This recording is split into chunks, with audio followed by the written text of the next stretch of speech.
السلام علیکم دوستوں، کیسے ہیں آپ؟ امید ہے آپ سب خیریت سے ہوں گے۔ آج کا میرا موضوع ہے بیعت عقبہ ثانیہ 13 نبی صلی اللہ علیہ وسلم۔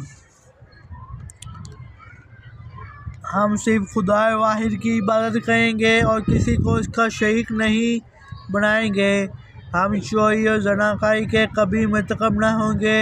ہم اپنی اولاد لڑکیوں کو قتل نہیں کریں گے۔ ہم کسی پر جھوٹی تہمت نہیں لگائیں گے اور نہ کسی کی غیبت کریں گے۔ ہم حضور صلی اللہ علیہ وسلم کا ہر حکم مانیں گے۔ ان صحابہ نے حضور صلی اللہ علیہ وسلم سے درخواست کی کہ ہمارے ساتھ کسی معلم کو بھیجا جائے۔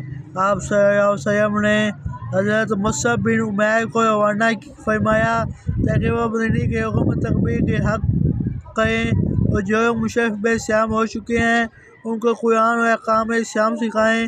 حضرت مصعب مدینہ میں سعد بن زرارہ کے مکان پر قیام پذیر ہوئے، جو مدینہ کے ایک نہایت معزز رئیس تھے۔ مدینہ منورہ میں حضرت مصعب بن عمیر کی صحیح فہم سے مدینہ سے قبا تک گھر گھر اسلام پھیل گیا اور قبیلہ اوس کے سردار سعد بن معاذ اور اسید بن حضیر بھی مشرف اسلام ہو گئے۔ ان دو لیڈروں کے ذریعے جب تحریک حق کی طاقت میں اضافہ ہوا تو دعوت حق کی مہم میں بھی شدت پیدا ہو گئی اور یثرب کے ایک ایک گھر میں نور اسلام کی تجلیاں بکھر گئیں۔ چنانچہ اگلے برس نبوت کے 13ویں سال مدینہ کے 75 افراد، جن میں 2 عورتیں بھی شامل تھیں، مکہ میں حج کے موقع پر ایام تشریق میں عقبہ کے مقام پر رسول اکرم صلی اللہ علیہ وسلم کے ہاتھ پر بیعت کر کے حلقہ بگوش اسلام ہوئے۔ یہ بیعت جو ایک تنہائی رات گزرنے کے بعد پرشیدگی میں ہوئی، بیعت عقبہ ثانیہ کے نام سے مشہور ہے۔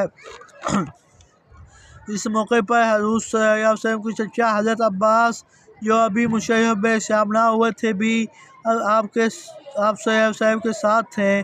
جب انصار مدینہ نے حضور صلی اللہ علیہ وسلم کو مدینہ منورہ آنے کی دعوت دی تو انہوں نے انصار کو مخاطب کرتے ہوئے کہا، اے گروہ خزرج، محمد صلی اللہ علیہ وسلم اپنے خاندان میں معزز و محترم ہیں۔ دشمنوں کے مقابلے میں ہم ہمیشہ ان کے لیے سینہ سپر رہے۔ اب وہ تمہارے پاس جانا چاہتے ہیں، اگر مرتے دم تک ان کا ساتھ دے سکو تو بہتر، ورنہ ابھی سے جواب دے دو۔ ان راست بازوں نے حضرت عباس کو کوئی جواب نہ دیا، لیکن رسول اللہ صلی اللہ علیہ وسلم سے عرض کیا کہ حضور خوش ارشاد فرمائیں اور اللہ تعالیٰ اور اپنی ذات مبارک کے بارے میں جو عہد ہم سے لینا ہو لے لیجیے۔ آپ صلی اللہ علیہ وسلم نے قرآن حکیم کی تلاوت فرمائی، جس کے سننے سے ان کے دل ایمان و یقین کے نور سے معمور ہو گئے۔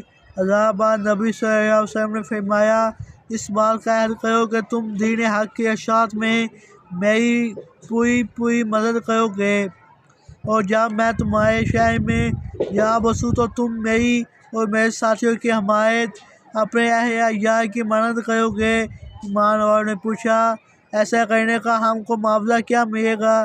نبی صلی اللہ علیہ وسلم نے فرمایا، بے شک جو نجات اور خدا کی خوشنودی کا محل ہے۔